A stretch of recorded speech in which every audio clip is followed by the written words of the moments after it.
Si Baldog namimili dito. Hindi niya alam. Hindi niya alam binibisyo ko siya. Binibidyo kita. Ang hirap. Yung ayun yung order natin pero wala pa. Wala ba tayo buwan? Maraming kumakain kasi. Ayan. So, nandito kami sa kahabaan ng Taytay. Habang hinihintay namin sila master dito.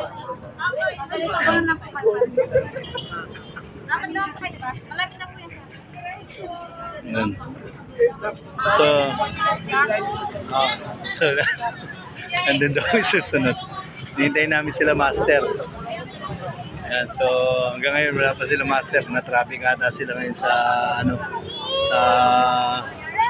dito doon sa kahabaan ng traffic doon sa Taguig. No, ang haba ng traffic no. Saba din yung kainan dito, ang bali na tayo. Ayan, kabaan mo yan, kabaan. Ayan, no. Ganda niyan. So si ate nagluluto na ngayon, no. Yan. Yan ang mang inasal dito sa Taytay, Rizal. Rizal na po ba to? Rizal na to? Ayun, Rizal. Tama. Hindi ako nagkamali. So, kanina nandun kami sa saan ba yun? Sa Kabuyaw, Laguna. Ngayon, nandito kami sa Taytay. Ito naman ngayon. Nagutom kasi to si Baldog, yan. Nagutom kasi si Baldog, yan. Oh. Kararating na nung dalawa. Yan. Kanina, Binyan, Laguna, San Vicente. Ngayon, dito tayo ngayon sa Taytay. Yan. So, kakain muna tayo. Alam mo ba, napakabait ni Baldog ngayon?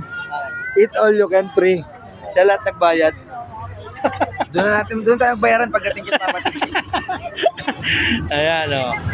Nakita niya, ang saya-saya, di ba? O. Ayan.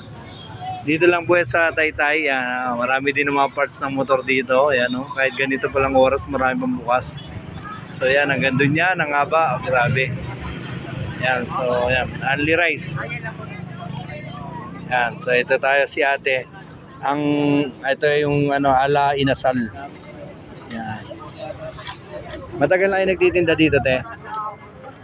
Sana all.